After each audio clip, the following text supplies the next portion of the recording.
I wanted to ask you about the opening with Kyle Gallner.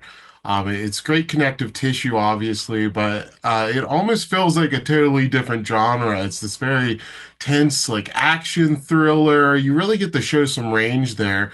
What did you like most about just setting the tone with this very dramatic, very intense opening? It's straight to the action. Well, thank you, first of all. I knew that this second film was such a big swing that was going to have its own sort of identity and feel the world of Skye Riley was going to feel so sort of disparate from the first one. So I wanted to have that connective tissue, both for narrative means and also to just connect the two worlds. Um, but at the same time, I want to make sure that we were sort of coming out of the gate with a bang with something that felt totally different than anything we'd seen in the first film. And it felt really, I love Kyle Gallner, became really good friends working on the first one, and was very excited to get to bring him back.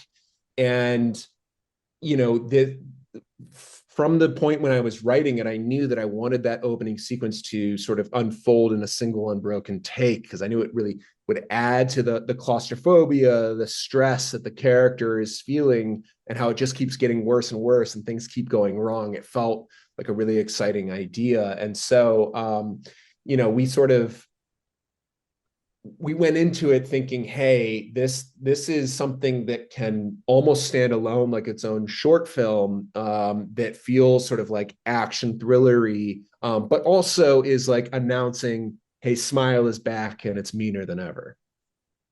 Yeah, you did just that, so congrats on that. And I wanted to also ask you about the hallway scene. It became like instantly iconic in the trailers, and it really delivers in the full film.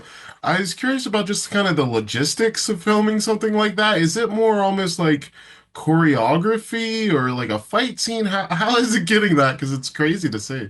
Well, thank you very much, and nice background, by the way. The That was a very exciting scene to take on. It also freaked me out because, it was again something that when I was writing it, I knew if we execute it correctly, it could almost transcend the genre and become its own unique thing. But it was going to walk that line, because if we didn't nail it, it was just going to fall on its face. And so we set up Skye's choreography throughout the film, always knowing that it's going to lead us towards this scene. And so, yes, this scene was fully choreographed. I worked with my choreographer, Celia Ralston Hall, and several of the troupe in there are from her backup dancers as well. So there's that continuity. And we always talked about it almost feeling like, I was curious to see, like, could I do something that felt just as much like Hideo Nakata as it does like Bob Fosse, And so, like, we talked about like all that jazz and that sort of thing. But the the trick of it was creating this like red light, green light game that instantly the smiler starts cheating at. So you can't quite wrap your hands around the rules of it. But the trick was that Naomi is at the center of this choreography, but for her, it needs to feel like she's just reacting and not performing the steps of what really is almost like a dance. And I'm really excited with how it came together and how it starts playful and creepy, but it then takes this turn and becomes incredibly violating and violent and awful and just nightmarish. And yeah, it was a really exciting scene to shoot. You could sort of tell everybody was gathered around monitor on set, like, holy shit, like this is something different. Yeah, it's a really special moment. And you mentioned the Smiler, like breaking the rules. And I wanted to ask you about just the usage of rules within the film because people can get really bogged down on like the specifics of like what the demon can do and what are the rules to this universe. How do you kind of balance that with just wanting to surprise the audience and have it work thematically? Because people can really obsess over little details like that. Yeah. Well, I take that as such a compliment when people obsess over those details.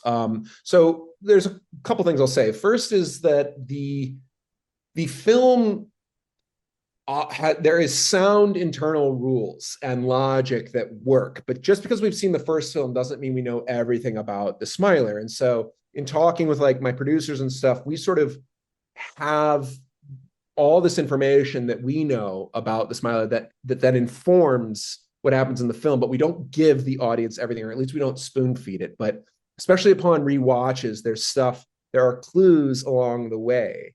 And it was important to me that each character that it interacts with sort of has a different relationship with it. At the same time, for me, I'm always interested in the character story. This is a intensely psychological film that really places you inside the head of a character. And so what I really am chasing is emotional truth. That's the thing that matters the most for me. And that's the thing that I think we take away from the movie more than anything is Skye's journey through the film. And so it's about balancing the rules and the lore and making sure that doesn't become a trap that we get bogged down in, but something that is sort of this machine that Skye has been put inside, but that our focus is really about Skye's emotional state and her emotional journey. I really like that attitude, and I wanted to ask about the audition process for you because the smile is such a particular thing. I tried. I looked in the mirror. I cannot figure it out. So have you ever had anybody that was like really good for a role but just could not get the smile down? um, you know, for me, when I do cast, I'm always casting for performance, and then knowing that the smile is something I can coach down the road. And I think that the smile is, it's actually less difficult, I think, than people think it is, but it's just about doing things really specifically. Some sort of the way it works is I have people do a slightly too wide smile, but something that you would still consider friendly, right? Like imagine you're posing for a photo with friends. It's that sort of smile, but it's about disconnecting the eyes from it. The eyes are really the trick about the smile. And it's kind of this very dead-eyed, like unblinking stare. And when you like, we do a little bit of head positioning, sort of hearkening back to like the Kubrick stare. We were almost looking up from underneath your brow a little bit.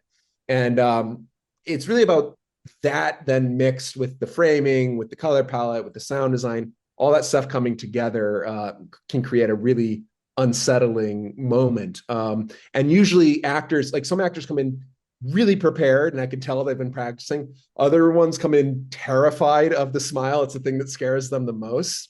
And then it's usually just about us like going into a mirror and sort of doing it together and really getting them to understand it.